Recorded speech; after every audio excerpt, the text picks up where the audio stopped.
Hi, Jerry. Hey Roger, how you How doing? you doing? I'm good. You go to work soon, don't you, or something? I Or- go at 11:30. oh, so we got some time to go over your entire life. Yeah. Okay, so I'm talking to Roger Mahaffey and put out a request on Facebook to talk to people who are like younger, like in their 20s and so on. So you responded, Roger, and thank you. And so introduce yourself, just like what's going on with your life now, like what do you do, just some basic stuff. Then we'll get into, the other things. Well, I'm 23. I live in Ohio, and I work for Nationwide. I'm an IT service desk guy. Nationwide is on your side. I know that. But I mean, what do they do again? Insurance or something? Insurance, yeah. Okay. Okay. So yeah, that's what I do. All right. That's the end of the interview. Nice talking to you. And nothing else to say. That's it, right? So you're living in what part of Ohio? I think was it Columbus or Springfield or? I live in Worthington, Okay. and I found out actually that Ohio is one of the darkest states in the U.S. just as far as light. Really? Yeah, and I didn't know that. What's the non-duality scene like there? Speaking about light and all that stuff. Um, What's I actually have not seen um, much of non-duality here. I've seen it more in other places that I've lived. Um, One thing though, in Dayton, there's this Buddhist center called Drolma, and Garchen Rinpoche started that center. Um, and they're more of the Buddhist side of things. Mhm. Um, I went to a few retreats with Garchen Rinpoche. That was really good. And he's the cousin of the Dalai Lama, I believe. And he was in a Chinese prison for like 30 years. Hmm. But for being in prison for that long, he's one of the happiest people I've ever met. Which Ah. that doesn't usually go hand in hand, I don't think. So he must, yeah, well, he must be, you know, I guess he's got the secret right there. And It, and that's what I've always wondered. What is that? What makes someone mm, what makes someone feel that extreme peace and joy that he seems to radiate? Like where does that come from? yeah, is that a question that stays with you, or Yeah, I think that's been my biggest thing is where how to find peace. And yeah, I think certain people that you're around just seem to have that, and then other people don't. And mm, at times I've seemed to find that, and other times not. I think that's kind of been my quest is to find that lasting peace. yeah. And You pro Go ahead. do you seem to know where that doorway is? Do you seem to kind of know where it is?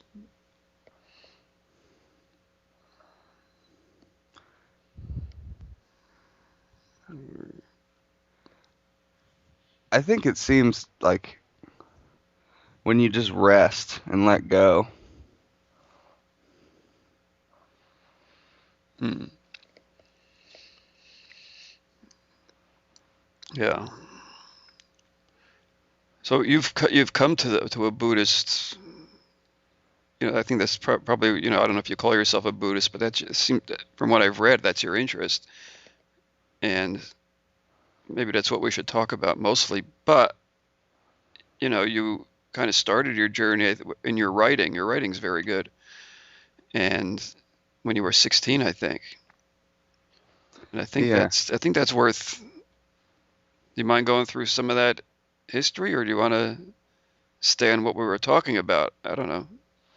We were talking about this Yeah, doorway, this, I don't even remember writing that. I don't even know how I sent you that. That was just so random. I was like, Jerry does these non-duality highlights. Maybe he'll maybe he'll like this. Yeah, no, I'm going to use it, with this interview. And you say you have other writings too. So I mean, I'm kind of rambling right now. I went from Ohio to Buddhism to a little bit of your history. Now I sort of want to stop on writing and talk about writing. So we're just kind of hitting and missing here. But do Yeah, you do I'm a lot looking of at that. writing or? Not much. It's kind of spontaneous, when I feel like there's something to say. Um, Looking at that right now. Yeah, it looks like that that writing was from the LSD days.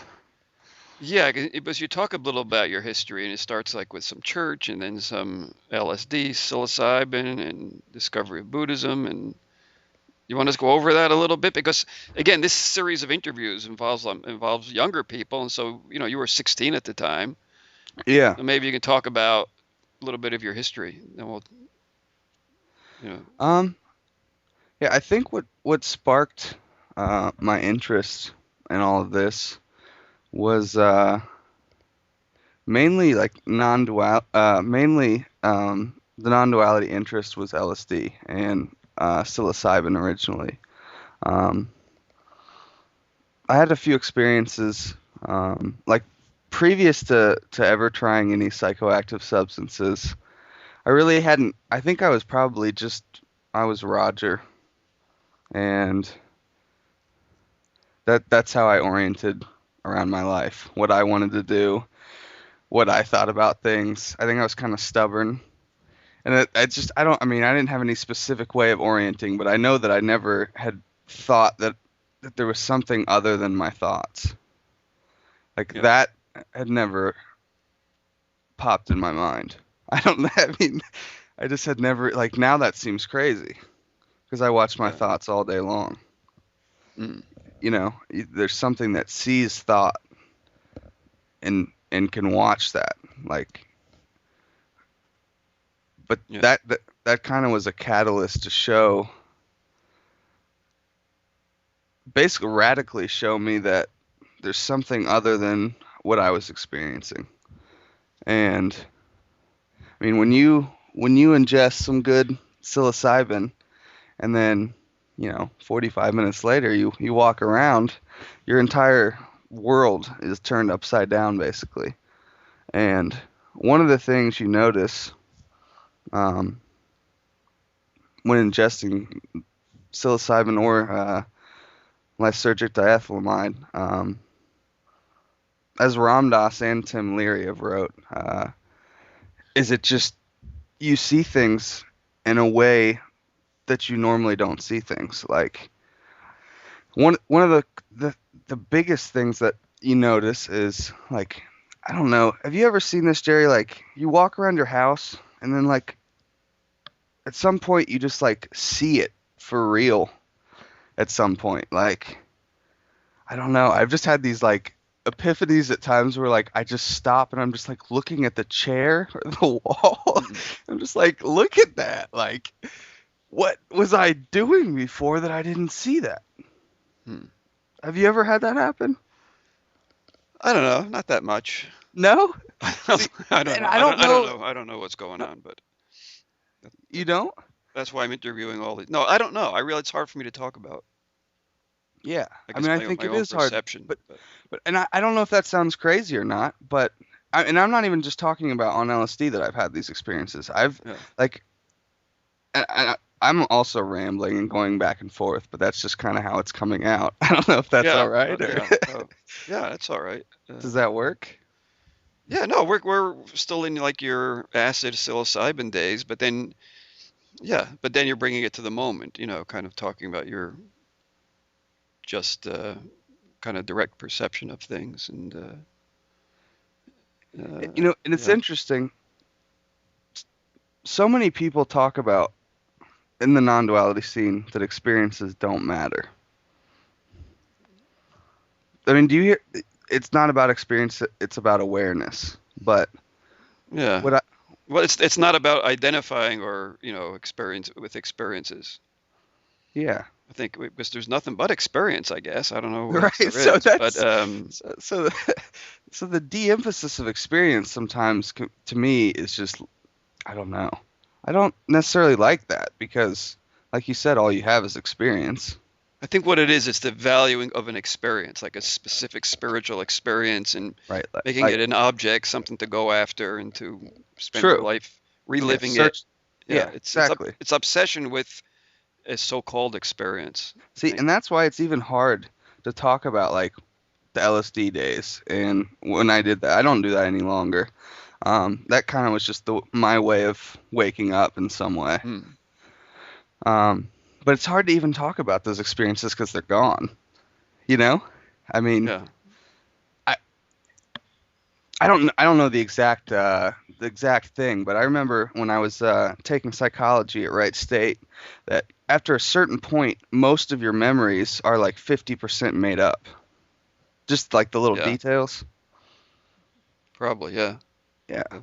that's probably why they de-emphasize Yeah. It's experiences. yeah. Yeah. Just the experience of this or the now or whatever you want to call the moment. I don't even know if you can say it's the experience of. It's any words you use implies a duality, an experiencer and an experience, and so there's just kind of a falling into silence at some point. And that silence is very peaceful. I think that's why we're talking about it. Yeah, I think I can't sell books with silence. You can't make money yeah, with silence. but Anyway, but no, it's yeah, if you can sell books that point to silence and get people to recognize silence, I think, I mean that's huge yeah, because I mean I know when I'm fully like resting, I mean I don't need anything. Like I I mean I have the experience all the time at work. You know, my work can be really stressful. yeah. Sometimes I take 56 calls a day helping Hmm. people with their computers and they have no idea what's going on and it's one after the other and it's just like I have no idea what's even going How on with their how issue. how does is it so it's an insurance company, but you help people with computers. Is that Yeah. on a business level or resident or Basically the agents call in and their computer breaks and they have no freaking clue what to do. okay, so you're So so so you're I you're gotta the yeah. guide them through. And there's got to be thousands of agents probably, or Oh yeah. brokers and agents, and But it's all about the metrics and the call time and the efficiency at which you do it. yeah, And that's hectic, fast paced. But sometimes, you know, on a day where I feel like I'm fully able to rest in the moment, I get the feeling like I don't have anywhere else I want to be. And like originally getting that job, sitting in my cube under those fluorescent lights and the yeah, dreary, you know, all the blinds are down, I can hear everyone talking. I mean, that is the last place I wanted to be in my life. I know, You know what I mean? I know, yeah, Yeah. And I literally I get the experience like I don't need to be anywhere else. And that some people are like probably would hear that and be like, "What the what?" You know? Why does this guy like why? But I think what I've noticed is contentment has nothing to do with the experience that you're experiencing. Contentment is there regardless. If you can let go enough into yourself. And I that's just true. Like for me, that's what I've seen. Would yeah, you agree with that? Or yeah, have you seen that? yeah, I guess so, yeah, yeah. Sorry, I'm not being responsive. I'm just kind of in the frame of mind of I don't know. Um, yeah, do you so you find that happens, that kind of mode kind of happens sometimes, and sometimes, Yeah, and just everything becomes meaningful. Like, yeah, I mean, I know when I was shadowing with some people, um, like listening to them, there was no presence in their voice. They said the same script every single time. Yeah. Thank you for calling the IT service desk. Blah blah blah blah blah blah. With Yeah. no, like they didn't care. They're like waiting for 8 hours so they can go home and be present. Yeah. Mm. That's I noticed that they really are. Like, and when they say how are you, they don't really give a shit what how that person is. It's just like Yeah. how to get through the call. And Yeah. No. like, Yeah. No. I've worked in call centers. I know exactly. yeah. Well, It's like, yeah. I mean, you can't always be Mr., you know, perfect there or anything like Yeah. that, but like I know that I find myself sometimes talking to people for 30 minutes, and yeah, I probably add about 8 minutes to the call just talking to them. I mean, Yeah. in some Yeah. Yeah. ways, I'm getting paid to just talk to people. Yeah. I understand that. I used to enjoy that too in call centers. Yeah, and that's something not talked about because a lot of people just dread it. But I think when you put presence to anything, it can become enjoyable. Let's talk a little more about that presence, if you would. And I mean, and that's If you. just, I think that's just a feeling being sense of just things are coming up. I mean, agitation, thoughts, even a feeling of peace. It comes up and then it goes away. And like I was reading yesterday in between calls, I was reading, I think his name's Ajahn Chah. Have you heard of him? Yeah. Yeah. Buddhist He, teacher. Yeah. yeah, he wrote Food by the Heart or Food for the Heart. Um, and he just talks about the impermanence. And one of his writings that I was reading, he was just like everything is uncertain. Like, Yeah. don't attach your mind to any specific thing. And like that's dramatically changed the way that I experience the world. That right there. Everything is uncertain. Everything is impermanent. Like what comes is what goes. Like absolutely. Tell me one thing that doesn't go. Yeah. But what like there can you find anything? Like Right. Yeah. Everything's changing. So. yeah. But that's huge. It's not like Yeah. it's not just I mean like I've told people that like yeah everything changes. They're like yeah okay on to the next subject. But no, like everything changes. Everything. Like Yeah. Well, they don't make it personal. They don't take it to. to heart at all. Whereas like Ajahn Chah is saying like that's it right there. Yeah. And why that's important is because if everything is uncertain and everything is temporary, like what can you hold on to? Like during the whole I mean I had some issues with drugs at times. Yeah. Um and one of the things for me was I was constantly seeking the pleasure. Like I wanted pleasure and I wanted to avoid pain. Hmm. You have a bad day, you get high. Yeah.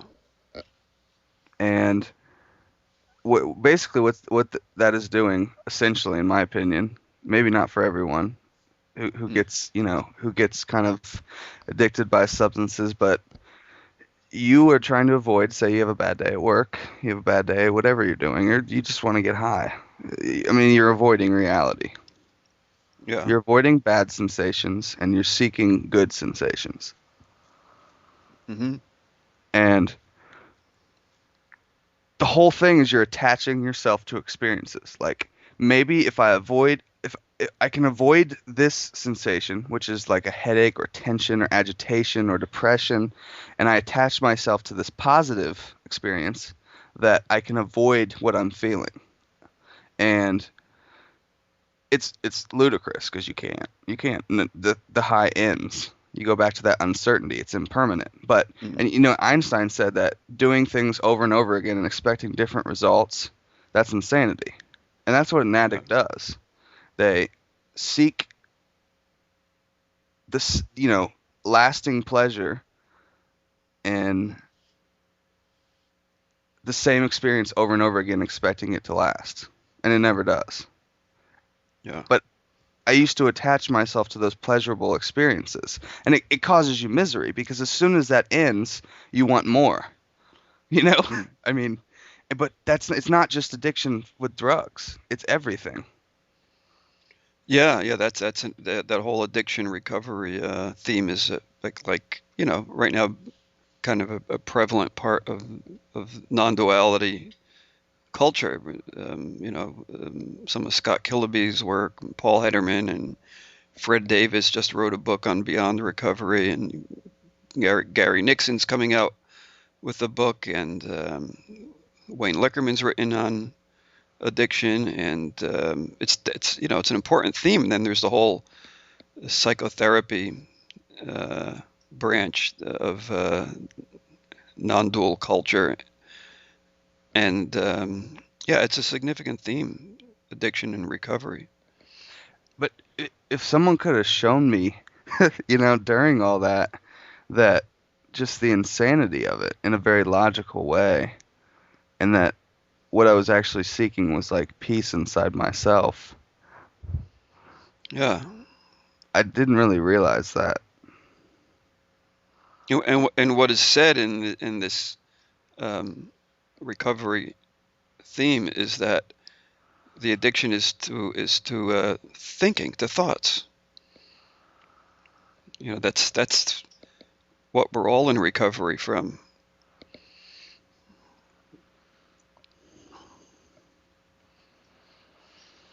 Compulsive thinking. And so do you think that's just, I mean, we're always going to think, right? Yeah. Thoughts are always going to happen, right? But is it the compulsive following of thoughts? Yeah. Yeah. Because I mean, a It's lot the of people. Go ahead. Yeah, no, it's the addiction to thought. Yeah. Yeah. A lot of people think when they first get into the whole meditation thing that you have to control your mind and make it peaceful. Yeah. And when people sit down for the first time trying to do that, it doesn't go very well. Yeah, right. Yeah. Well, a couple of things come out of that. First, I mean, meditation isn't for everyone. I don't even know if it's necessary. I don't either. Um, I you don't do know, much of it formally. yeah. I mean, some It's people love it, but yeah. So meditation, when it's taught, I think in the Buddhist style, is it Vipassana, where they just talk about, watching your thoughts, I've done a you know, lot of Vipassana. just giving your thoughts room and kind of watch them, let them be. You can't control them, so you just sort of, but you can give them room so that they're not kind of like when you have a lot of problems with addiction to thoughts. It's kind of like a hockey game in your head. So Yeah. whereas the Vipassana meditation is like, we'll take that hockey arena and just stretch it out and make it miles wide and let the thoughts skate around without hitting each other or knocking each other and creating any kind of violence. Yeah. Just giving them room to be there. Yeah. So I did two long Vipassana retreats with Goenka. I didn't do it with Goenka himself, but it was in one of his centers. yeah. I did a 12-day silent retreat there, and I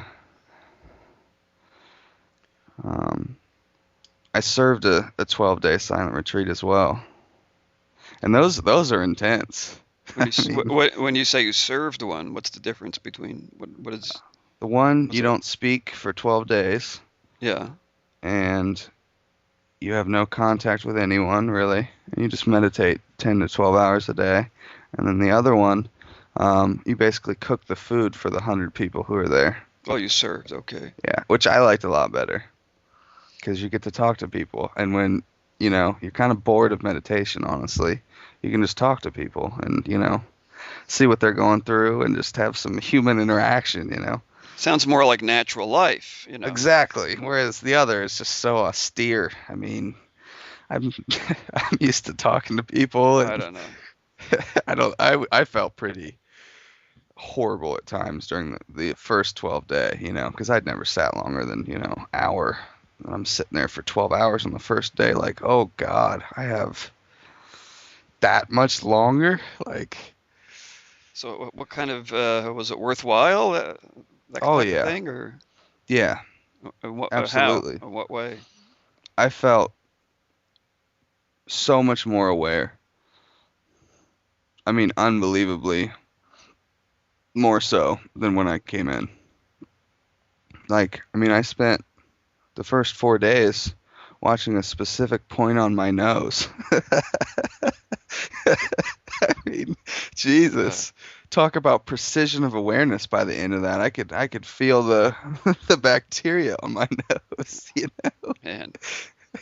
Not really, but that's the Uh, idea is that you I mean, which is in some ways kind of constricting of your awareness. But it gives you give I get this feeling at least when I did that of just precision with my focus and mind. I could feel everything in my body. And like I found out that actually you have thousands and thousands and thousands of sensations arising and passing away in your body all the time, hmm, which yeah. I didn't know that. Hmm. I mean, and you just watch your focus gets really precise, and then they move you to watching the sensations in your body come and go, and it's what is it? Anicca, impermanence, anatta, no self, and what's the other one? Oh yeah, dukkha, which is suffering. And you watch your attachment and aversion to certain sensations in your body. So it's just, you're watching these thousands of sensations in your body, and your thoughts and your emotions arise and pass away over the course of 12 days of silence. And like normally, you know, I could do this interview and then go to work and then, take care of my dog and interact with people and then watch TV, go on the computer, read a book. Like I can kind of distract myself. Not necessarily that I'm distracting myself with all those activities, but Hmm. they're different things for my attention. But during this retreat, it was just, I mean, you're just slammed with what's going on in your body, and there's nowhere to go. Like I'm not gonna run out of the meditation hall all day, Like, get Uh, me out of myself because even when I leave, I'm still with myself. well, But there's, yeah, go no, ahead. no. Well, some people reach that point of a little bit of a breaking point. Oh, they did. People did run out. People left. And I did feel bad for them. I'm like, I completely understand, like, why you just left. You're probably a smarter one. How old were you when you did that? I think it When was that? was maybe 20. Yeah, and so did you get close to kind of? It Oh sounds like yeah. yeah, you did get close to splitting. Oh, yeah. I had an experience where I had been feeling a lot of pain. When you sit for 8 hours, see, I always also did a lot of yoga at that point in time, and I had been feeling a ton of pain, but I thought I'd be flexible. I could sit there, my hips are loose, I'm good to go.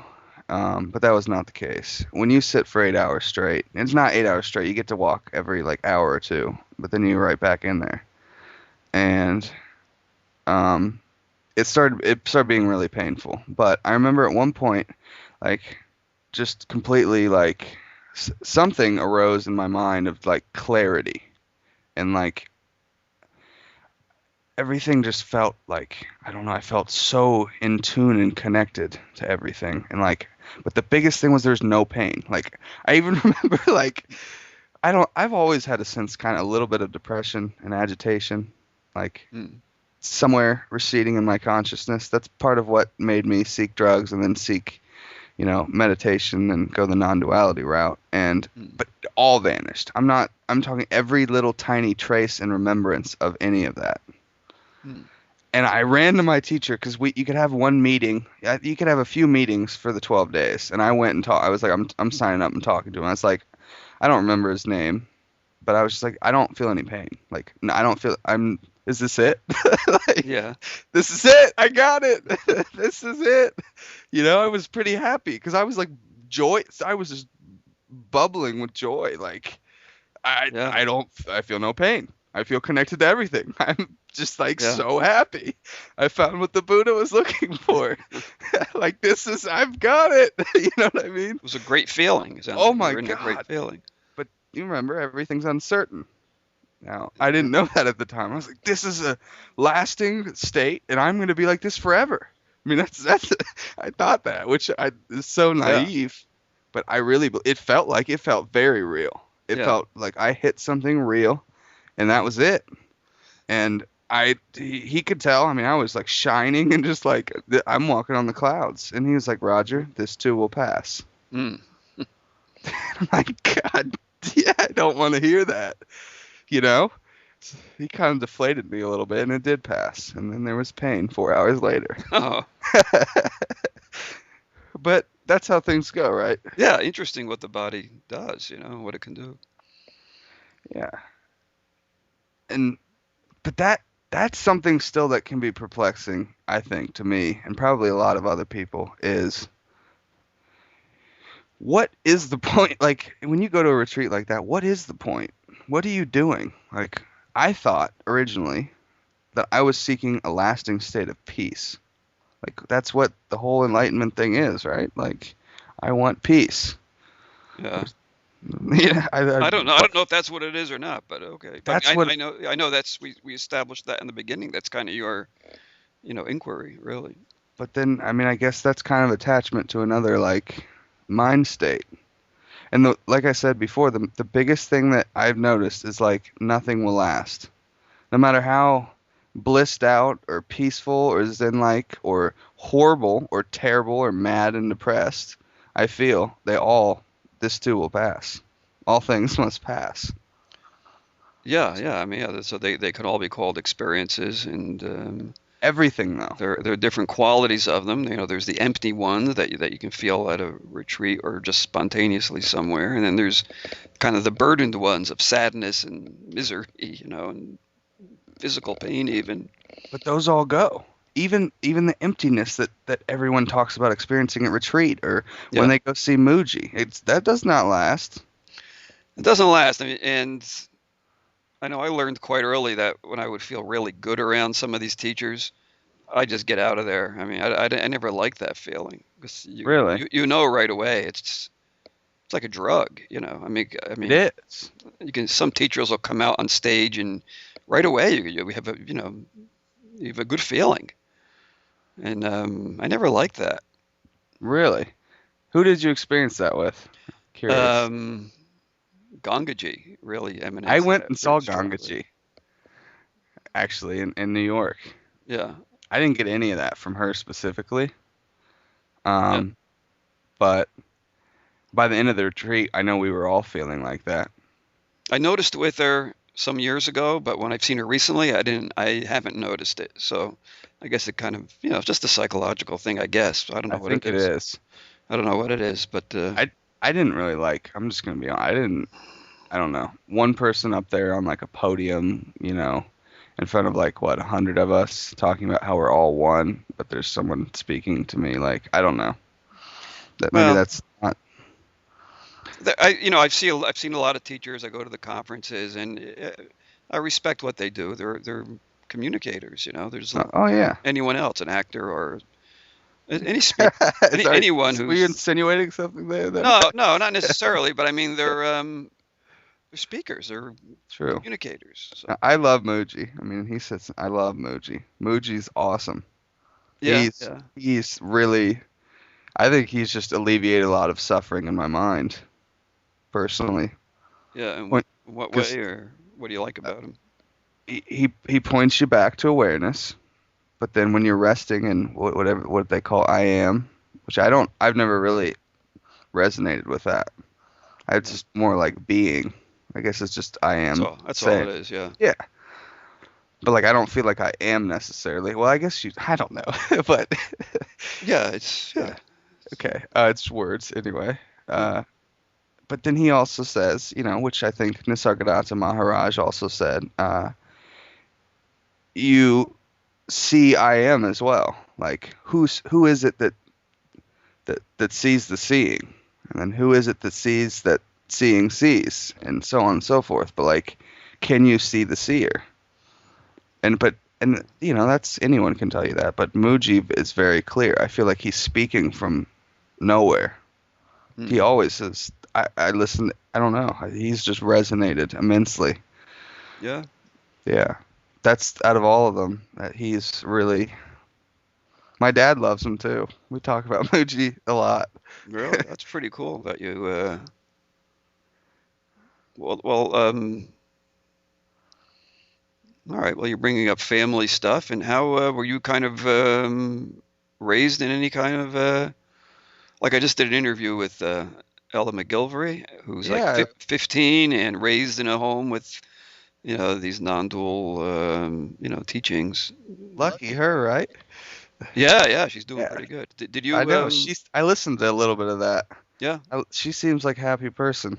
Yeah, no, she's Yeah. great to talk to. And did you get any of that growing up, or did you have those values growing up? I know you talked about in your writing that you sent that you did go to church, but you didn't have much of a church life, Oh yeah, Christian or I never. Catholic. I never. I was forced to go through CCD. I don't even know what that stands for. Catholic School Education. Okay. A bunch of priests in their robes, and you have to do the first communion and all that. That never really meant a whole lot to me personally, but Yeah. But if your dad was into or is into, Mooji or non-duality now, was he when you were younger? I got him into it now, kind of. But Okay. Yeah. it's not to say that he wasn't always either seeking or knew about it, but I mean, when I was growing up, I do remember sometimes asking him like what's the point of the universe, Dad? Or like what the Yeah. hell are we doing here? And Good at times, question. and he would be like, I feel like there's this universal energy and this oneness, but then he wouldn't really elaborate. But Hmm. it was definitely a different answer than like, I guess my mom would say there's God and he's watching over you. And not necessarily in some dude up in the sky is watching, but she was more of a like God-centric way of looking at Yeah. things. And my dad always gave me that kind of weird hippie answer. Um, Yeah. but that was interesting to me. And I started reading those ridiculous Left Behind books, which I regret immensely. I got trapped in the fundamentalist belief system Of of of what? of Christianity. Oh, okay. The whole ridiculous rapture idea. I mean, I was really young. I was like, 12, 13. Oh, well. And my grandpa we would actually, this is random, but we would go eat at this little Chinese restaurant, and the talks always ended up going to that, God. And my grandpa is definitely a thinker. I think, and we would talk about that stuff, and he used to just tell me, Raj, that's Santa Claus. Like, it's about science. Yeah. That was always what's funny about him saying Santa Claus is he's actually the one who basically pointed me to the fact that Santa Claus wasn't real, not on purpose, but he was the one because I heard him saying that, does Raj still believe this? Oh, really? And then it was funny that he would always be like, yeah, God's like Santa Claus, Roger. Just a weird synchronicity there. So, yeah, so did he confuse you or pretty much He convince you that there's no God as an as people image? he was a great skeptic. Hmm. I kind of got on my uh, I basically started trying out belief systems because initially I thought that I could find it through the mind as I was growing up, which I think a lot of people do. I mean, education. Yeah. Who I don't know. I read something recently. Education. Yeah, well, also when you're young, you have to develop your mind. So you use your mind. True. I mean, you're in school and But they could have taught me something else that's beyond the mind. I wouldn't have minded that at all. Yeah, I don't know what that would have been like. I think I might have learned a little more. I would have had more focus and openness, less ego to fight. Yeah, I wonder what, I mean, I guess there are schools that do that, but I don't know. I mean, I can look out my window and there's a Shambhala school. It's a Buddhist school. I don't know what they do. It goes from preschool right up through 12th grade. No way. It's just about, I don't know how many kids are in here, 300, 400, or it's See, like a private school. I don't know what goes on, but I think as they get into later years in high school, they do, they do meditation and stuff like that. It's run by the Shambhala Buddhist organization. I've been to some Shambhala stuff. I would have loved it. That would have Yeah. been way better. Oh, can you imagine going to high school there or something, or any grades? Yeah, you just go in, they ring the gong. Yeah, I don't know what they do, but it's I hear it's a great school, just a great. Is it? Yeah. Yeah, I think that sounds great. I mean, but let's take it into the public school and put meditation time to start off instead of pledged allegiance. Yeah. I mean, that seems like way better to me. Yeah, I don't know if we'll ever see that, but Oh, I don't think we will, but we should. I do think so. I yeah, mean, just a quiet time. Yeah, well, just this kind of an education around your thoughts, your identity. It's not really religious or spiritual. It's just no, it's logical. probably your grandfather would agree with it. It's just logical. Yeah. I have little Buddhist talks with people that I fix their computers. Like I don't work in a complete like call center where the calls are 2 minutes because I do tech support and troubleshooting, which can be pretty in depth. So I have some time to talk to people. Yeah. I've worked in those call centers where it's just like there's no, Yeah. it's just, you're selling well, not selling something, but it's just like I worked at the welfare office, and that was not pleasant. But I have some time to talk to people, and we end up sometimes getting into the non-duality stuff on the phone. I don't know how really? my QA analysts feel about that, but I'm gonna be myself. I don't preach to them or anything, but like sometimes they'll be stressed, and I'll just throw out something and see if they bite, and if they do, we'll kind of see what's going on. Like why not? It's cool. It's pretty cool. Yeah. I was talking. Yeah, go ahead. No, go ahead. I was talking to do you know Darrell Bailey? I haven't heard of him. He's really a good, clear teacher. Lives in Winnipeg, Canada, and I interviewed him, and he somehow we got into call centers. Maybe he was working at one time or something, but somehow he was telling me he doesn't like telemarketers. And then somehow that got me off on saying, non-duality should be telemarketed. We should get, do cold calls. Yeah. And you ever thought, how would you do a cold call if you were, just calling people to sell them on the teachings of non-duality? Hi, ma'am. I just wanted to know if you were interested in everlasting peace, and if I could help you with that. Oh yes, that interests me. Oh yes. All right, ma'am. Well, so are you currently experiencing pain in your life? Oh yes. My daughter, my son-in-law. Oh yes, lots of pain, lots of. Do you guys fight a lot? Oh my God, yes, dear. Oh yes. See, now all you have to do is just rest in beingness. Well, now how do I do that, dear? How do I do that? I don't know what that means. You see, that could be tough over the phone, I think. Be a tough sell. Yeah. But I think the way to close is to say, well, all we need is your zip code, and we'll send someone over there. Mooji will be at your door soon. Let's see. That zip code begins with 9, and what's the rest of it? Okay, yeah, we'll send a man named Mooji will be there, and this Jamaican guy speaking in Veda, wearing a loincloth, and he'll bring some sandalwood and some groupies. Yeah, chanting Hare Krishna. Now, just let me get my supervisor here to authorize this, and I don't know. I think people might be just the same as what are those people who go door to door? Yeah, they might end up. Yeah, people will be like, Maybe we're the cult of awareness. I've thought about that before, you know? Cult of awareness, yeah. Yeah, I have, because, you know, what you could call Christianity the God-centric cult, the dying sun man, you know, it's the sun man cult. Yeah, Um, and I know a lot of people would not agree with that at all. I don't agree with it either. But I could see us being, well, but I don't think there is an us. I think that's why it's different, because we're saying that we don't exist. It's a yeah. specific. The non-duality it does, and it should, I guess, is just keep undermining itself. So it's Yeah, if you're in a true people who are really trying to find out what is, then I think it negates itself. it always does, yeah. So you can have fun with it. You can say what you want, Yeah.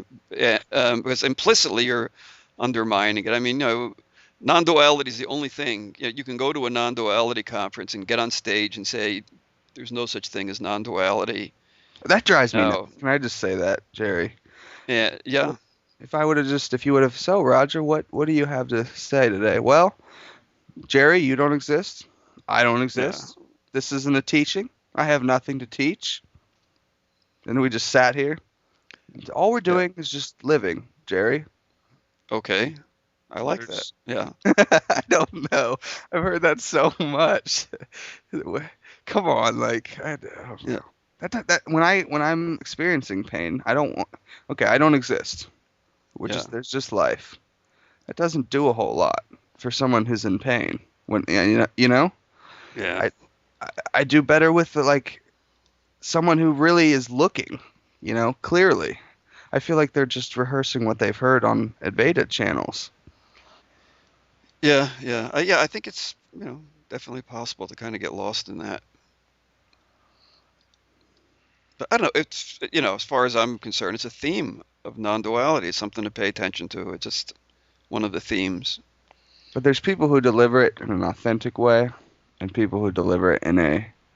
I've heard this all before. I don't know if you're reciting this from memory, or this is your experience, or I mean, Hmm. I know that when I'm experiencing, deep peace, I don't have a whole lot to say all the time.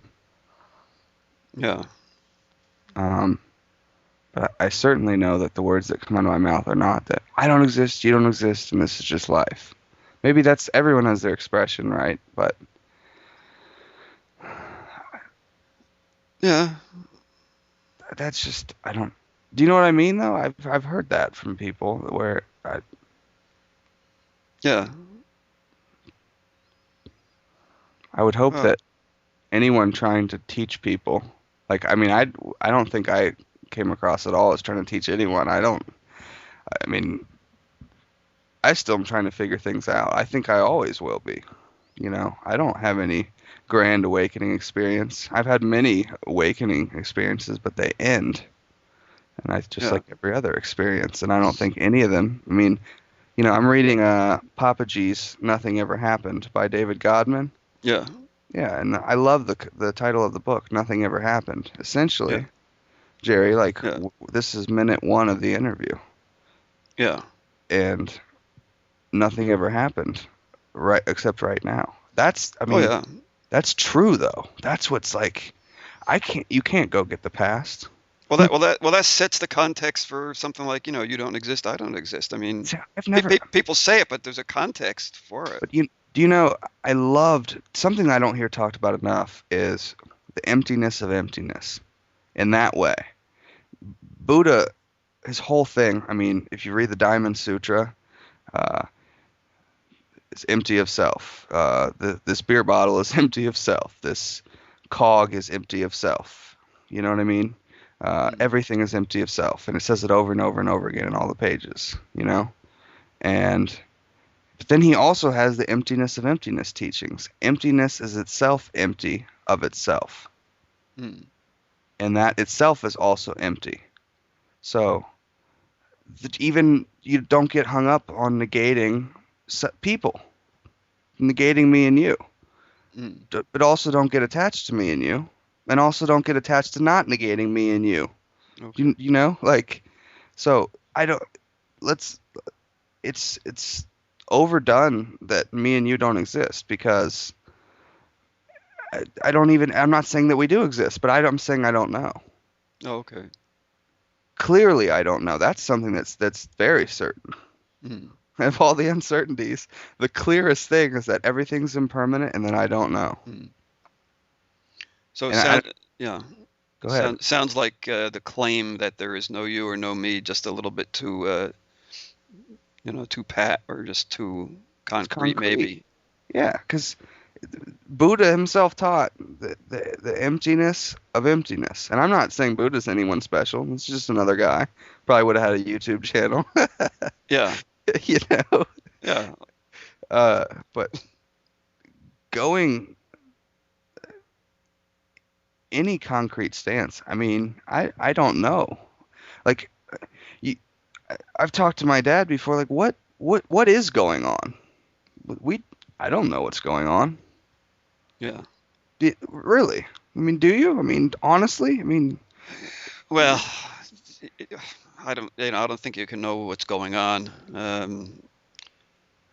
don't even know if the question makes sense, as far as what's going on. I mean, what's what? the reason it makes sense is because people act like they do know what's going on. That's the reason that question is relevant. Well, Well, I'm me, and I'm going to go, and I'm going to do this, and I'm going to achieve this, and these are my goals, and this is what I'm going to do, and this is what I'm going to avoid, and yeah. I don't ever make plans, really, Jerry. This was big for me to even wake up early and make this Really? plan.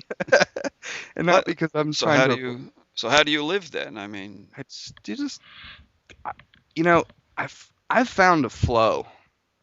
Things happen that I don't always like. Okay, I had a child, and then I dropped out of school, and that was not planned. mhm. And I love my daughter. She's happy and she's beautiful. And but the point, I dropped out of school. I moved with my girlfriend and her parents, and then that didn't work out. So I moved to Texas, and I'd always wanted to be a yoga teacher. And I was like, Mom, I'm going to be a yoga teacher. She's like, Well, how are you going to pay for it when you don't have a job? And I was like, Well, I'm going to call someone up and ask if they'll teach me for free. So I called up Lex Gillan, and I was like, Lex, your program's, like $2,000. I don't have any money and I'm broke, but I want to learn yoga. And you seem like the guy to go to in Texas. He's like, all right, well, on our website, we don't advertise that we have a program, but, scholarship. You're in. Mm, So I'm there for a week. And, yeah. and I became certified to teach yoga. And then, a month later, Lex calls me up. Someone canceled. You want to go to our advanced yoga retreat in the mountains of Taos, New Mexico? 20 miles off paved road. I'm down, Lex. I come back, and there's a Dhammasiri retreat with the Goenka stuff. Boom, I'm there. And then I get a call, from my aunt. You want to come to New York? Yeah, never been to New York. Let's go. And then I get a call from my grandparents, and they call and they're like, Roger, there's a wedding. You want to come to Ohio? Yeah, let's go. So I'm in Ohio, and look, mind you, I have no money. I don't know. Well, you have a job. You have a job. Yeah, he's awesome, by the way. Just a little blurb for Lex, if anyone. I mean, I Lex is a good guy. I mean, All right. he studied with Ram Dass and all those people, and love his stuff. But Yeah. Lex Gillan. Okay. So you're in Ohio. So how long you been in Ohio? Or finish what you so, were going to say. yeah, I made it to Ohio, and Yeah. I'm at this wedding in Springfield, Ohio, and then I go to Worthington, Ohio. All this is unplanned, and then uh, um, my aunt's like, so you could live here if you want. I'm like, really? I'd always lived in Ohio my whole life. I'm like, okay, live here. And meet my girlfriend, and me and my aunt kind of had a falling out, and then I'm living with Travis on his couch. And then Travis like, hey Roger, you want to live here since you don't have a place to live? I'm like, okay. And then I getting tired of living on Travis's couch and paying money. I got a job at that point at Teleperformance, and all of a sudden that wasn't working out. So I talked to my girlfriend. She's like, "Yeah, come move in with me."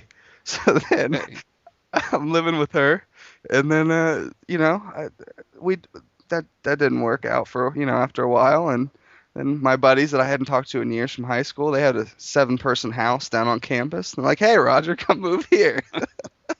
So I would have that was not my plan. So now I'm on campus living with 6 other people, and I don't even know 4 of them. And I mean, we're in this giant house. It's a double duplex, like, mm, and it's beautiful area. It's just like alive and crazy, and you got the Olentangy River right next to you, and and then like, I mean, just all of that flowed, like, and I didn't do any of it. I yeah, that's what it I was sounds like. terrified, but Oh, I'm just reading my little non-duality book. There's no one here, and just go with the flow. Don't And it's true. I couldn't have. I mean, and then like I got hired on by the county, like oh, cool. and on the weekends I'm raving, like I'm off at Yeah. a barn rave in Madison County, with 350 people with laser lights in the crops, and then I'm working for the government. Doing IT. I'm responsible for 500 people at this call center, or I mean at this welfare center. I'm the only IT guy there. I'm fixing all 500 of their computers, and I'm raving on the weekends. I didn't know how I got to Ohio, and then and then I got hired on by Cardinal Health, and then hired on by Nationwide. But the whole thing, like, I don't have a degree in this stuff, and I'm steadily working up in my IT career. I'm getting a good resume, and but the point is, I didn't do any of that. I didn't plan for that. Like, I feel like something saved me over and over again. And Yeah. I remember back to the Lex thing. I remember asking him about grace. I mean, Ram Dass talks about fierce grace. Did you ever watch that? I haven't seen it. No. Yeah, because he had a stroke. Yeah, yeah. I saw a recent video with him and Eckhart Tolle. He was speaking, but yeah, go ahead. Of Ram Dass, the LSD guru. Yeah, He's awesome. yeah. I mean, I asked Lex, I said, "What is grace?" And he said, "I don't really know. I've never had much experience in my life." And I have.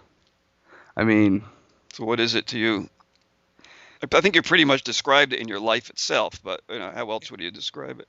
that was all that happened was not me. I didn't get certified to teach yoga and find these free 12-day silent retreats and go to Taos, New Mexico, and go to Texas and have all these people take me in, and all these people help me, and all these people show me the way. And my grandparents took me in senior year of high school to help me get off drugs and get a 3.5 and get into college. And I didn't do any of that. This was people who just helped me.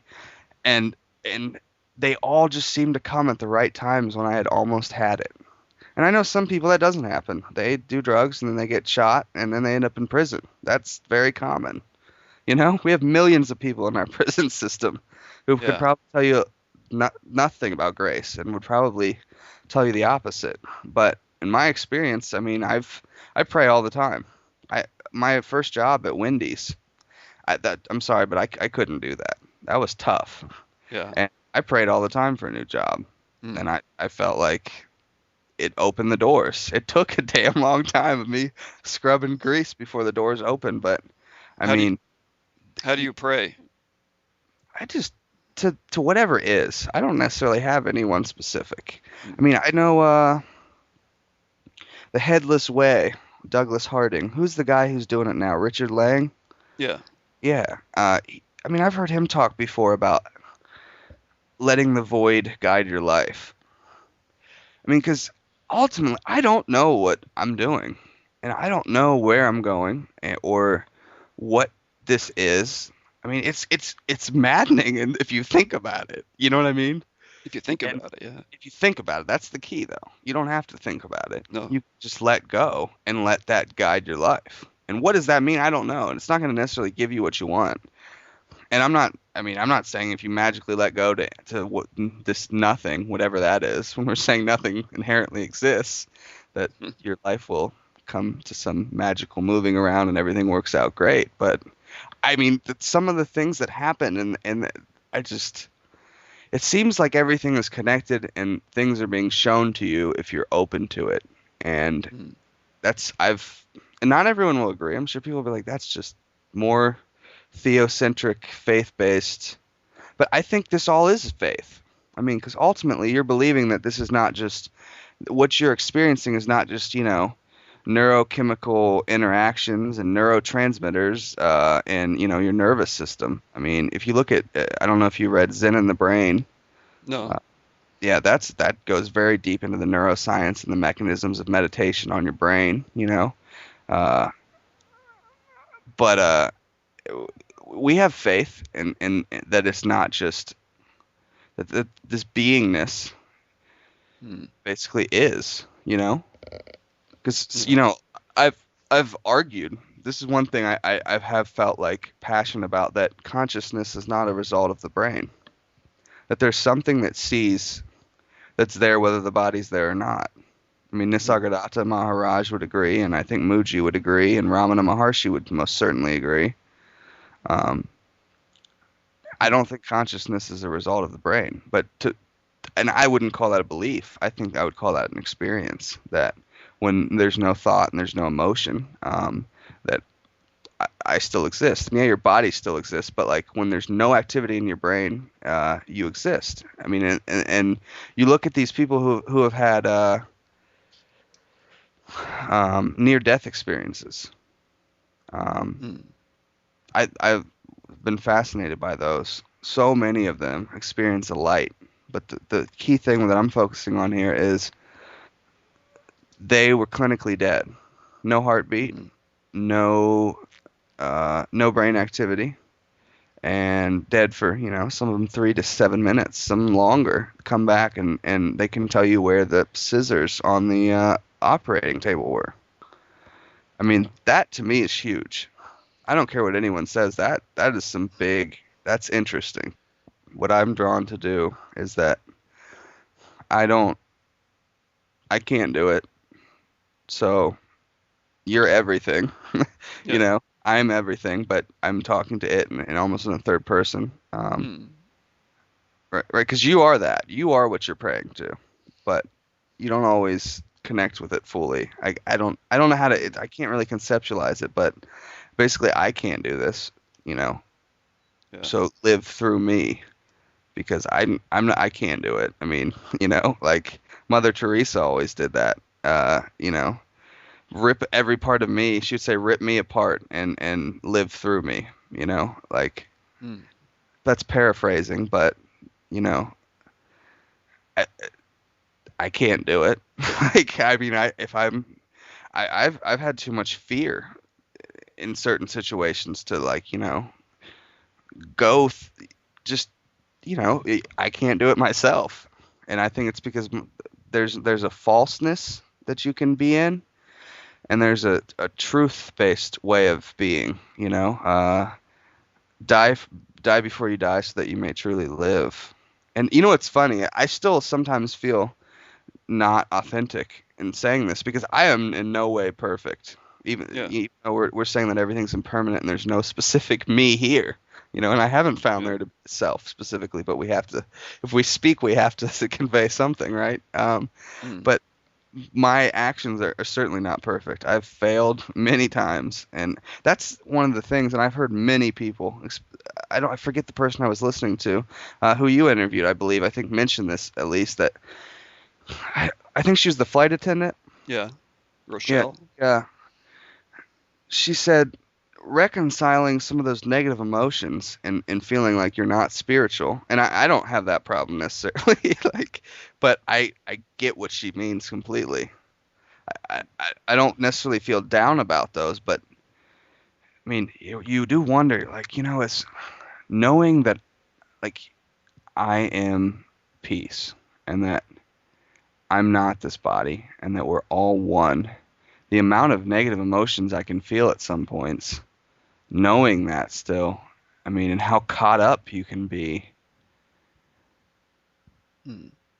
is, I mean, why is that still happening? Like, why am I still falling back into my thoughts of like fear-based, conditioned, limited, like Mm.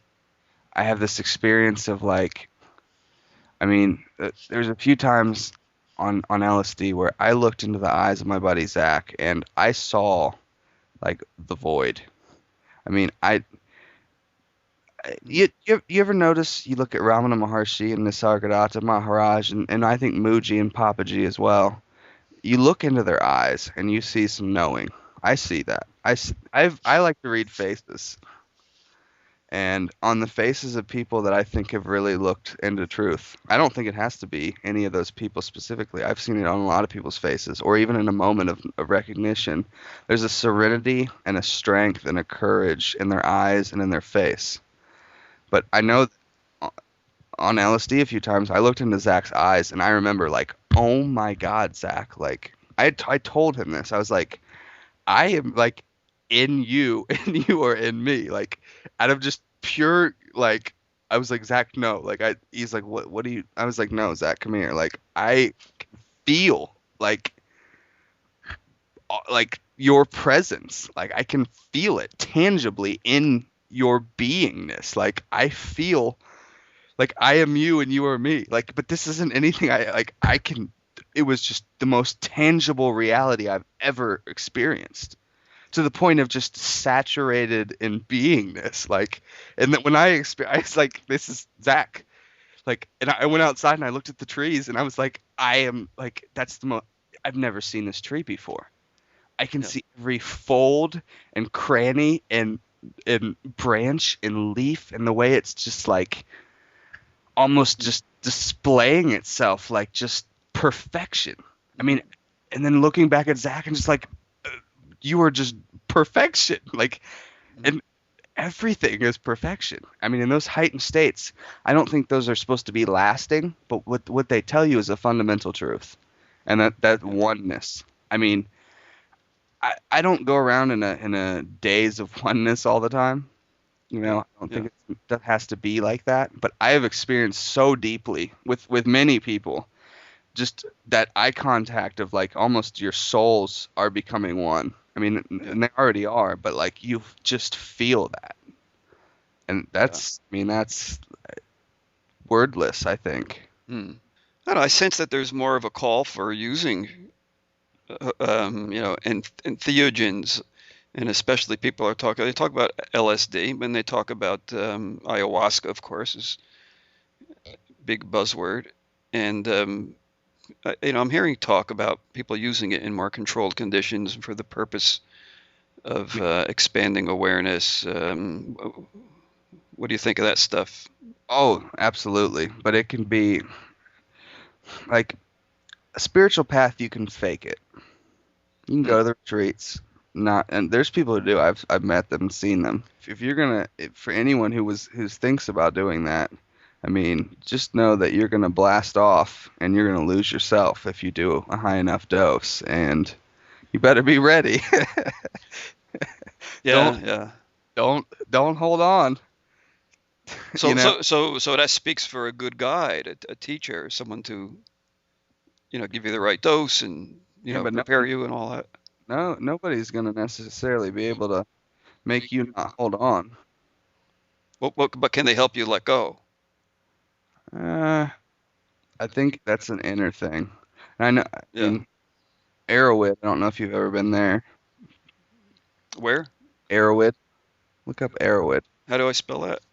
Erowid. Here, let me. Okay, that's something I've heard of, but Yeah, go ahead, go ahead. they talk about what did you call them? Entheogens. Is Yeah, that entheogens.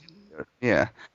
I mean, being that I've used, I should know that, but I just call them like psychoactive chemicals or what. But Mm.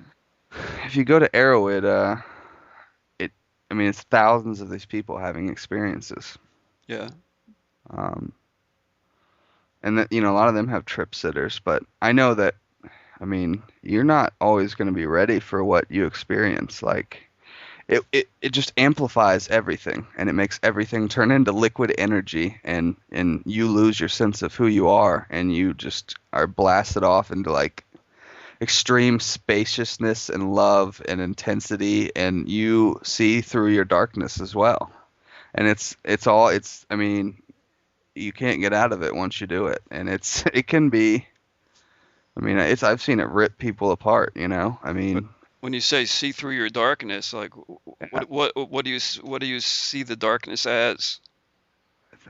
just holdings, areas of not. I don't know. I don't know why that is there. I think everyone has a degree of it. Yeah.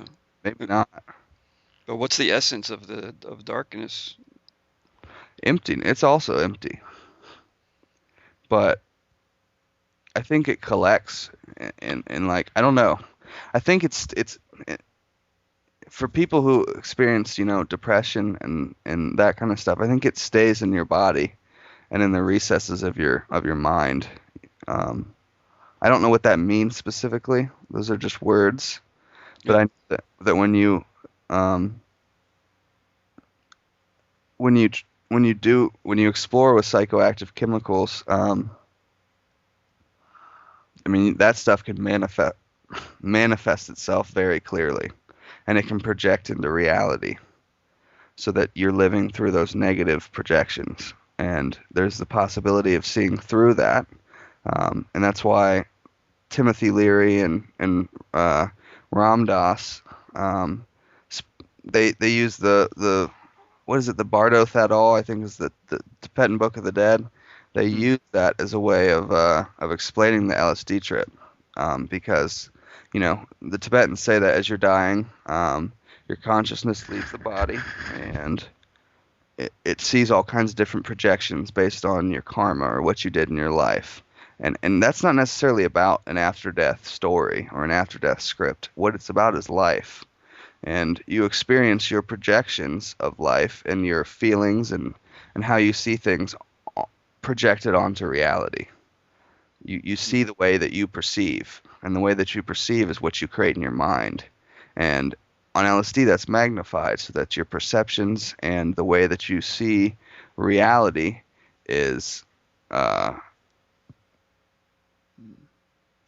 it becomes real, seemingly real, so that you experience those feelings almost as tangible things, like more so than normal. It's not just, I mean, you know what I mean? It's like,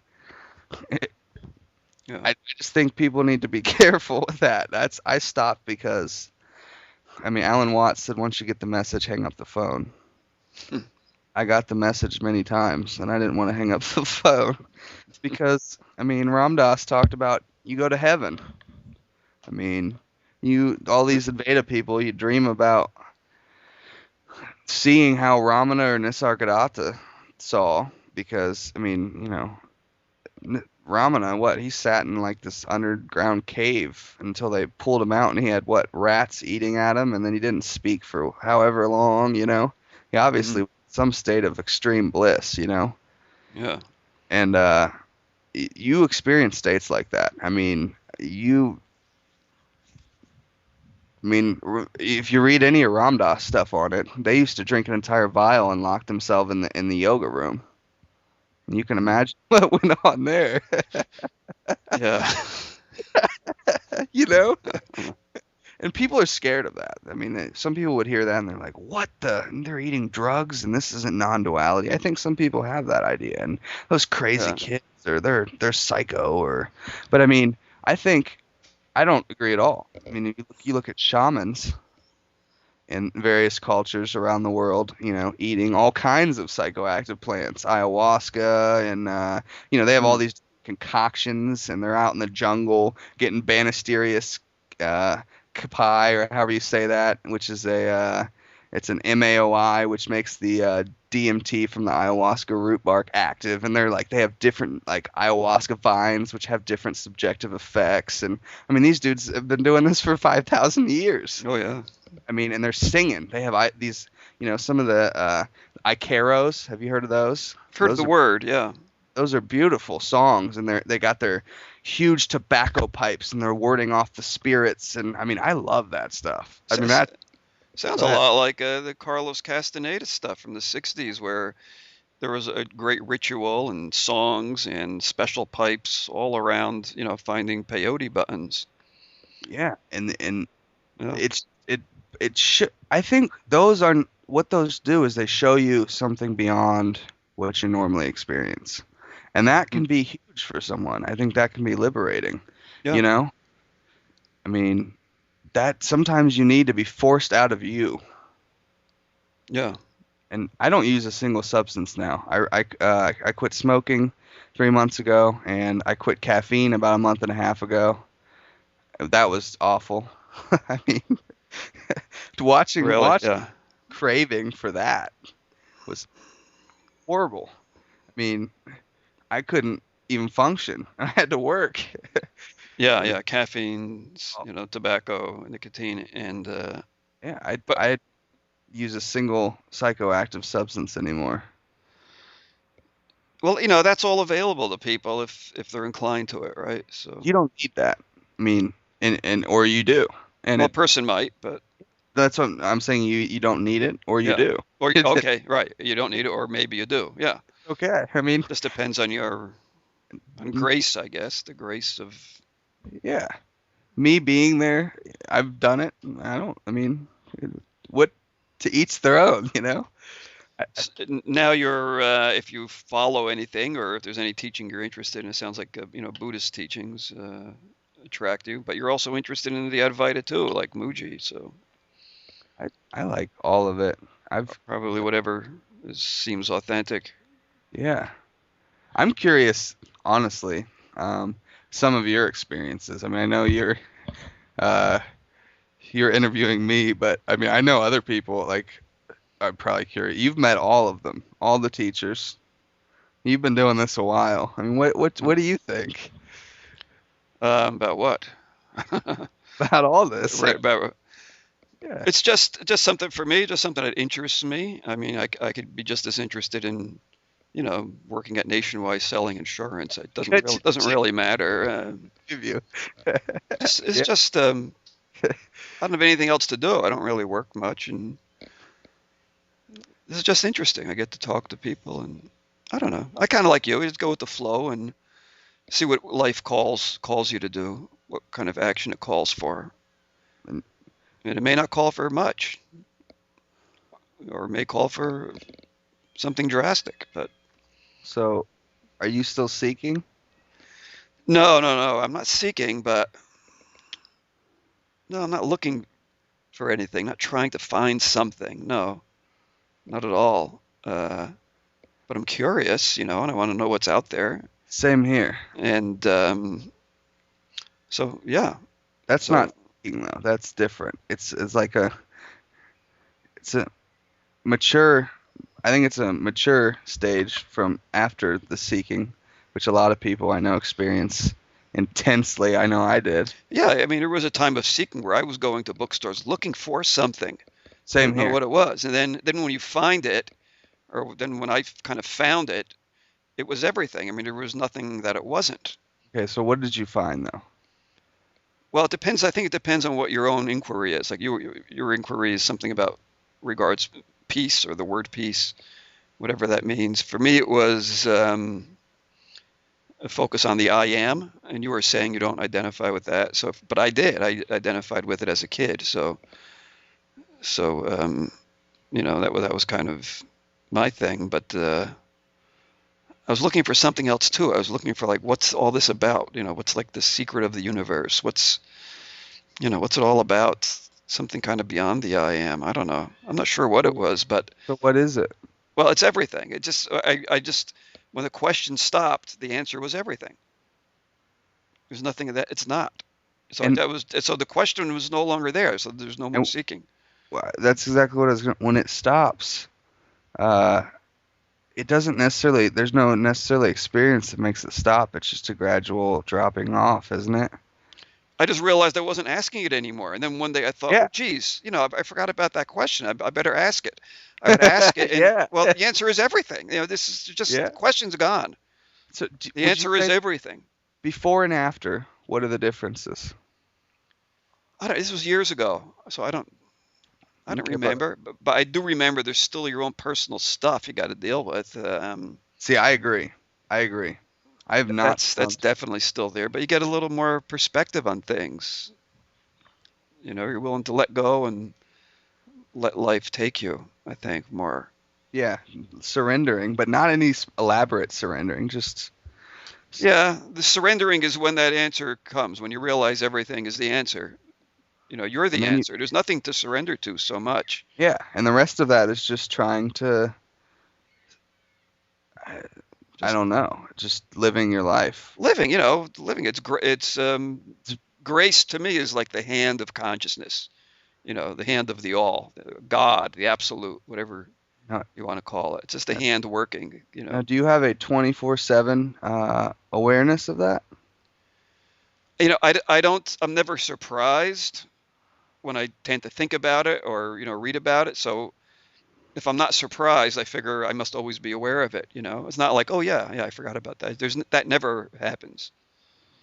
No, So, it never is like I agree. Yeah, oh yeah, it's never like, oh yeah, there's only conscious. That's yeah. never, It's like, oh yeah, I was already like seeing. Like, yeah, there's no, no, so I guess it's always, but you're always dealing with just life, which can be very hard. stresses, and it could be hard. Sure, it could be hard. Yeah. I mean, Yeah, depends what you got going on. So you mentioned you have a daughter. Now, do you see her much, or yeah, she what's your? actually she lives about 3 hours away, but I've been going to see her every every 2 weekends, sometimes every weekend. I'm actually going up this weekend. Okay, so you have And a good. yeah, That's she's awesome and crazy. well. It popped into my mind when we were talking about life stuff and life And I things. ask her sometimes, I'm like, Sophie, what is the meaning of existence? Yeah, Yeah, and I can't remember specifically what she said, but she just kind of looks at me like, what a stupid question. yeah. Just like, like, huh? What? I'm gonna go play now. you know? Well, I guess that's it. But Go play. if she has any answers for me, I still ask her. Hmm. She's, I mean, I don't think she has much of a sense of self at all. I mean, whenever she meets anyone, she runs up and hugs them, and she tells everyone she loves them. Hmm. And I mean, sometimes she'll even like put her head up like to their head, like kind of like like it Yeah. seems like that to me. Like when I met Garchen Rinpoche, when I walked up to him, he had never met me, and he was just he put his head up to my head and was just so grateful to meet me. I'm like, Yeah. you don't experience that all the time, Hmm. but that's Sophie does that with everyone. Mhm. Yeah, and I mean, I think a lot of kids are like that. Yeah. Yeah, and I mean, just zero fear and just total. She's very happy all the time. Oh, good. So, but Good. Well, that's good. You go to see her and um, yeah. Hmm.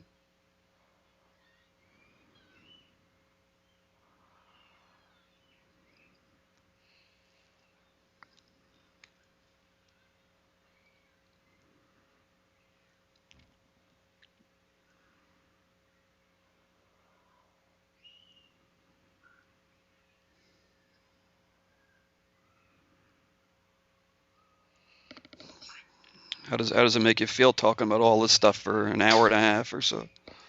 I just felt kind of peaceful, you Hmm. know. Um, I'm up a little earlier than usual. Hmm. Yeah. Well, thanks. Thanks for. I had to talk to the non-duality man. Yeah. Thanks for contacting me. Yeah, I love the highlights. Yeah. Thank you very much for Those, mentioning that, reading that. yeah, those fix my day sometimes when you're stuck a little bit. Yeah. Oh Yeah. yeah, they're great. I mean, And Mark has always has these great quotes and themes, and Gloria is the same. And I tend to look for like new stuff that's happening. They stay more with the traditional and So, hmm, yeah. yeah, I mean, Yep. Yeah, how close is work to you? You have to travel far to go to work, or not far at all. yeah. It's like 10, 15 minutes, depending on how fast I go. How do you get there? Walk, run, Um, or I drive. yeah. So you ever try ginseng or ashwagandha root or anything? Not really. Like for what purpose? I quit caffeine, so I like a boost for work. So I've been experimenting with different natural herbs. It's No, kind of random, but I find them very sensitive to caffeine, so a little bit is plenty for me. I don't know. Have you thought of trying a little caffeine or some green tea capsule or something? I don't know. I've got that. Or would that get you right back into the addiction again? Yeah, see, I got that addictive personality. Anything that Okay. feels good, I want to repeat. Ah, yeah, You know, I mean, who doesn't though, right? I mean, yeah, yeah. No, yeah. I think if you're trying to get off something, I guess I don't know look why. it I up. have thought about that. I'm like, you know, yeah, I'm off all chemicals. Nothing's changed really. I don't feel any healthier really. I get less headaches though from the craving. Yeah, Yeah. you can't just. Yeah, yeah. I guess you either have to get off of it completely or indulge. It sounds like Yeah. there's no middle road. There's no small amount that would suffice. I mean, I find Maybe caffeine makes me really like jittery and anxious at times. it's 'Cause powerful. Yeah, it's good though. I mean, yeah, it's America's most used drug. It yeah. is. Right, right. And to act like it's not a drug is wrong. I mean, I don't care what anyone says, and I'm sure most people be like, no way. I mean, I've done drugs. I've Yeah, tried a lot of them. yeah. No, You know, it's a drug. Yeah, I know. it I can go most into certainly. I can go into complete dissociation. I get my heart skips beats. Really, it's like It's true though. if the amount is right, then it's like speed, and it's Oh, great. it's good. I agree, man. It's great. It's great. I see. I'm glad you acknowledge that. Yeah. Like, So it's no, definitely a drug. Yeah. nobody agrees though. I mean, a lot of people don't. They're like, oh, it's just caffeine. I'm like, do you realize how that's altering your mind? See, I mean, I sit at the call center all day, so I mean, I watch my mind, and if I ingest something, I see what it does very minutely because Yeah. I don't have anything else to do but just kind of sit there, you know? Some of the best non-duality teachers are totally on caffeine. I mean, they're in front of 500 people. I mean, just Almost just certainly. coming off a ton of caffeine. But I mean, I just talked for a good amount of time, and I didn't have any caffeine, and I'm used to drinking copious amounts of it. Yeah, yeah. Sounds like you could have. What do you see coming, or do you have senses of what's coming in your life? Do you ever get that, or do you just more in the moment? But sometimes you can't help it. You sort of see what's happening, or you see what's coming. You sort of get a vision. Do you Yeah. ever live in that way? I have a plan to go see Mooji. Yeah, I wanna go. I think he's in Portugal. Um, yeah. that's something I want to do. Um, How about stuff you sort of see happening that maybe makes no sense I'm that it'll getting it. get done, but you can sort of I'm gonna see it get another happening. dog. I know that, and I have a husky German Shepherd, and my family would be like, "That's way too much. You're crazy." But I want another dog. I know Yeah, that's happening. Uh,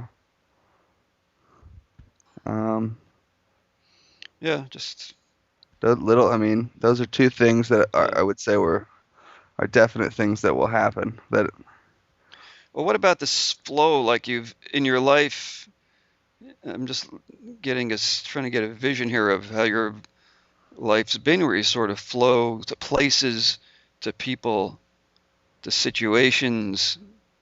yeah. Is that still happening?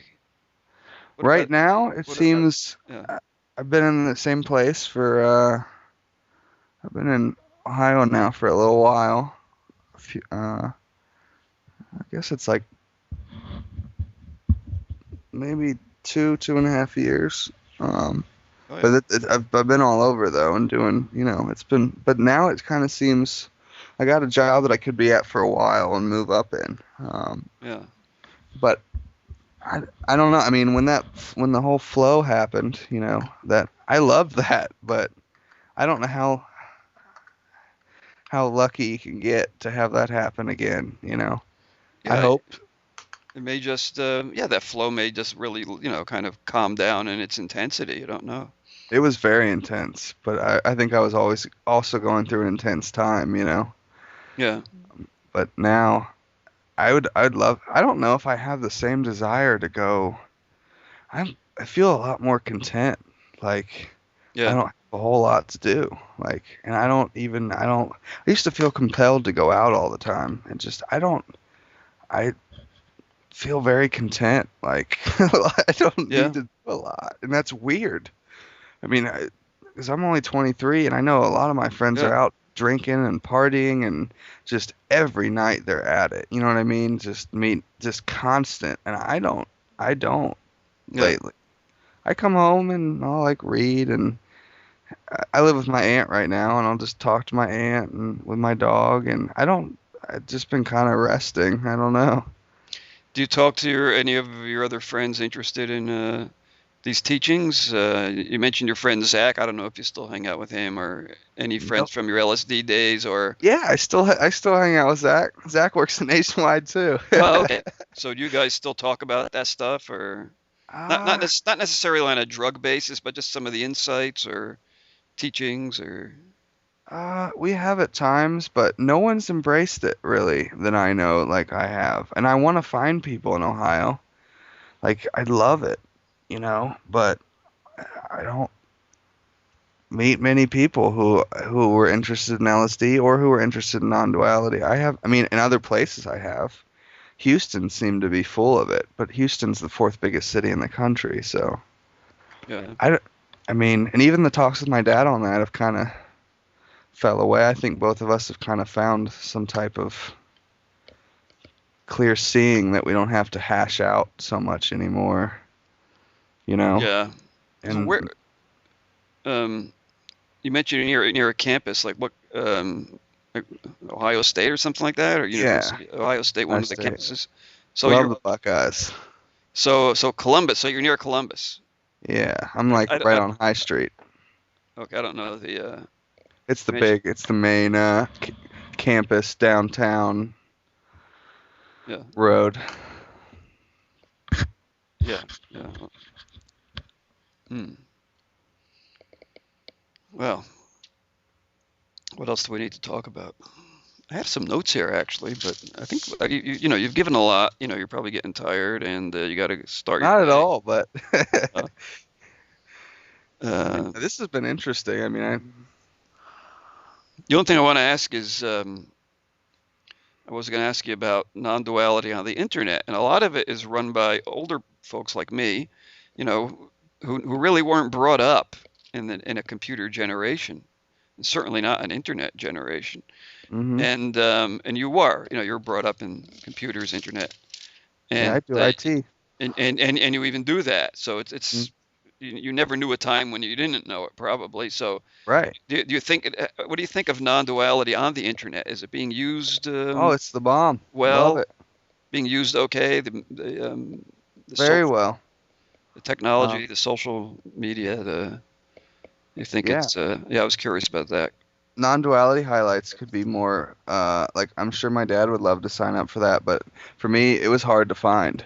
I don't have a Yahoo account. I'm not a big Yahoo person, but I know it's on Yahoo Groups, and I Yeah, somehow got it to come to my Gmail. I don't remember how I did that, but I remember I had wanted to sign up for it for weeks once I became aware of it, and then I finally, I mean, maybe I was just being lazy, I don't know, but I had an issue kind of figuring out how to get Yahoo Groups. I think I had to like make a username and then get it to go to my Gmail with an alternate account. I don't remember yeah. exactly. That was kind of not the easiest thing in the world to do. Uh, if I Hmm. remember correctly. I think that I'd love to see that even more available because I mean personally I love when those go in my inbox and I click them and I'm like yes. I don't Yeah, have to like go read anything. They're very I mean sometimes there's a theme it seems like yeah, and I often. enjoy the theme. I've never once been like oh this is boring. I mean I Yeah, enjoy it. And thank you. a lot of this stuff I'm like this is so boring. Like I don't know. Like I don't want to Yeah. listen to 2 hours of this guy talk about. I mean, I wonder if anyone will want to listen to this. One last subject. What do you think of time? Oh, time? I don't know. I don't get that involved in me. You're asking me. I don't get that Yeah, involved in it. I don't know. I don't have any thoughts on that stuff that much. I don't You either know, necessarily. I'd have to repeat what I've heard. Like people say, there's no time. I don't have There's any no of that time. conclusion either. I don't. Um, at one point, when things kind of resolved for me, and I realized that everything is, what did I say? Everything's the answer. At that point, I realized there's only one day, and I lived Right. like that for years, many years. Like there was only one day. There's a Mhm. calendar, and you check off the calendar, and you cross days off, but there's only one day. So, what does that say about time? And then the only one day thing kind of dissolved into there's only this Moment. moment, or even just this. This.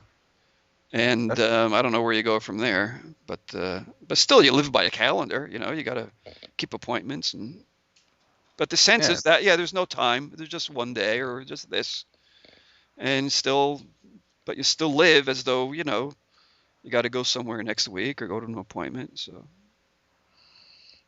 you got both all this stuff going on,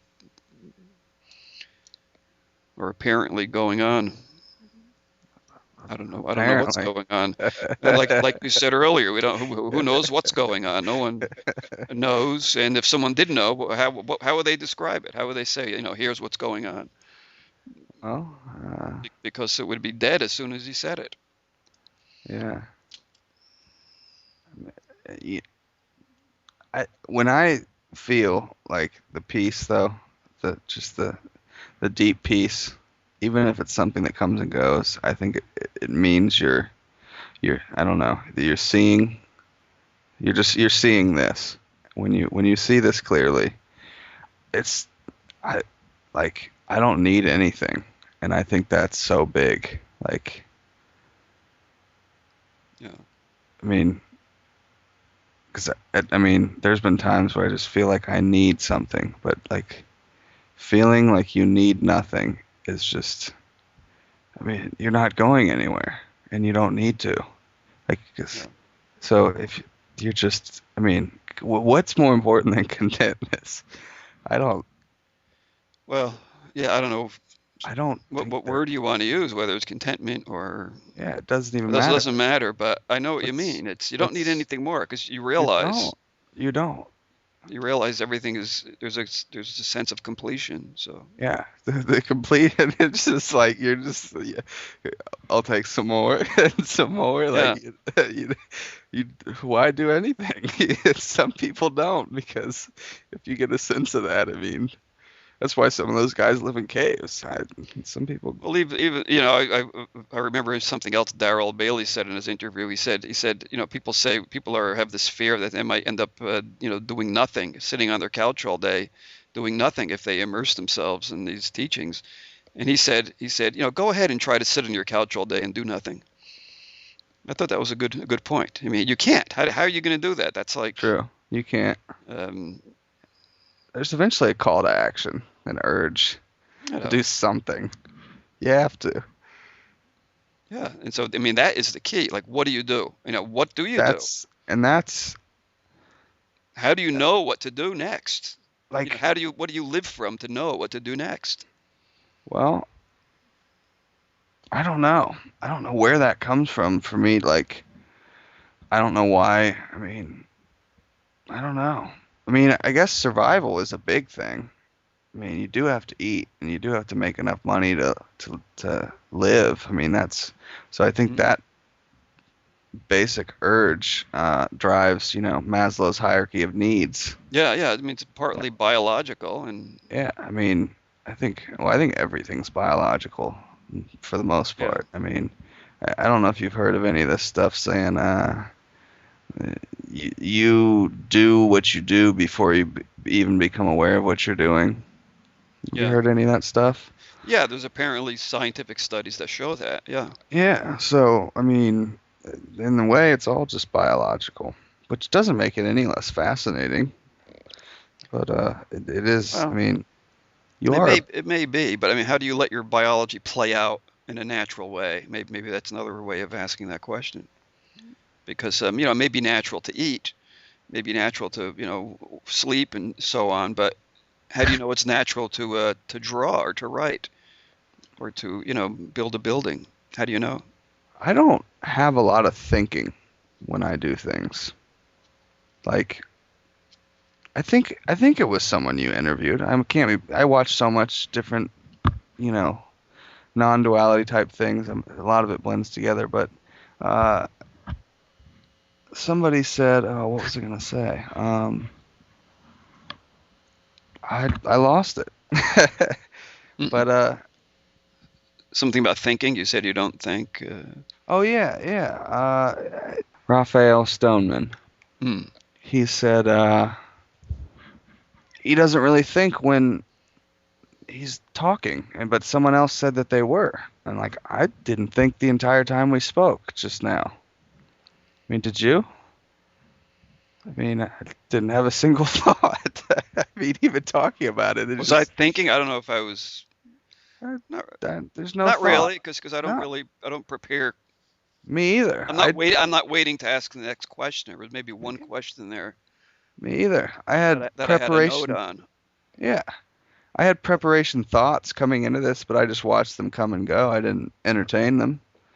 And then you just started in, and we just saw where it went.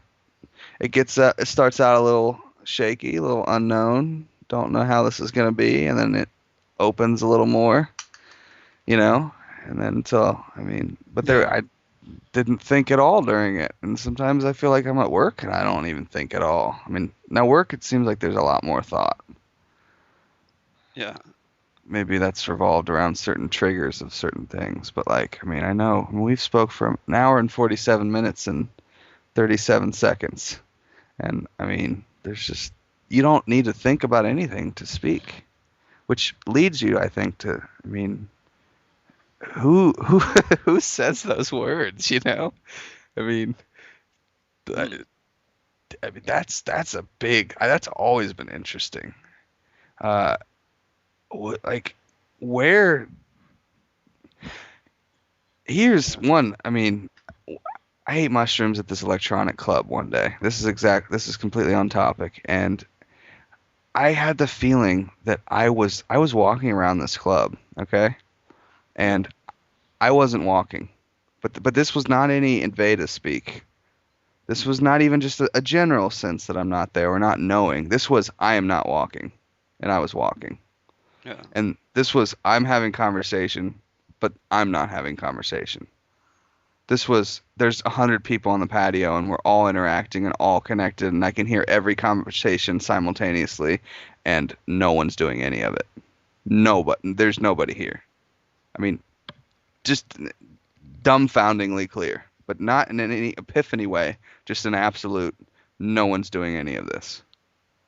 Like even to the Mm. point where like I was swaying between people to walk because it was crowded aisleways and each movement was just orchestrated by the nothing and that Mm. every little gesture and eye movement and breath and hair movement and the clouds and the way that the stars shined was just perfectly orchestrated out of nothing. But there was none of the nothing thought necessarily, just resounding. No one's doing this. The DJ's up there playing music and there's lights everywhere and there's someone serving drinks and no one's doing this. And I kept walking though and I'm like checking like I no one's here. Mm. Like and I kept checking like there's nobody here. Like just nobody here still. But like I've never in my life like had that absolute concrete sense of nobody walking. Mm. You know? Like and that goes back to the who I mean we just had you don't even have to think. The words just come. And I think everything's like that. I go to Yeah. work. I mean, do you know that there's like we have like a billion different systems at work. I haven't even fixed half of them, and I just immediately find the K base if I don't know what I'm doing, and I research, and then I just use my intuition, which who knows what intuition is? General inclination from awareness, I think, and Yeah. I, just do it. I mean, I don't have a clue what I'm doing at work, and it seems to go pretty well. Yeah. I mean, you'll go to a club and you're sitting down, you've talked to all these people, and you don't know where they're from or who they are, and you're just having conversation like you know all of them. Sometimes you get that feeling like you just know everything. Not know everything as in like intellectual know, but you just know everything as like you just know them all already. Like you're just, Mm. you know what I mean? It's just weird. Like it's impossible to not be dumbfounded if you're paying attention, isn't it? I mean, Yeah. Yeah. Yeah. It's it is. everything's. Yeah. And Yeah. The word wonder kind of comes up. But yeah, but but so what you were talking about at one point, you were on the mushrooms, yeah, and then you were kind of talking about that same kind of no door type thing, just like in your job or without the mushrooms. yeah. Yeah. So you seem Just, to, but it must have been just. quite highlighted under the mushrooms. Oh Somehow, yeah, obviously, it was. It yes. was. Well, was there the sense that was there still the sense that stuff was happening, or What do you mean? is there sometimes I can be somewhere and see people working, maybe they're frying hamburgers or whatever, but it's like nothing's actually happening. I don't know what that is. I know what you And mean. Like this isn't even real. Like there's nobody behind it. And it doesn't have to be elaborated in that way in the way you see it, but that's yeah, the gist of it. It seems. I mean, it's a plane. No one's there. Nothing's happening. yeah, Yeah, it was just like a flowness, like yeah, just beyond. It terrified me, to be honest, because like you say you see that at the hamburger place. That's a sober seeing. Mooji calls that a sober seeing. That's yeah, that's a good kind of seeing. That's yeah. you're not on anything. You're not in an emotional experience. You're clearly seeing. Well, But yeah, well, this was yeah, yeah, yeah. this Go was ahead. a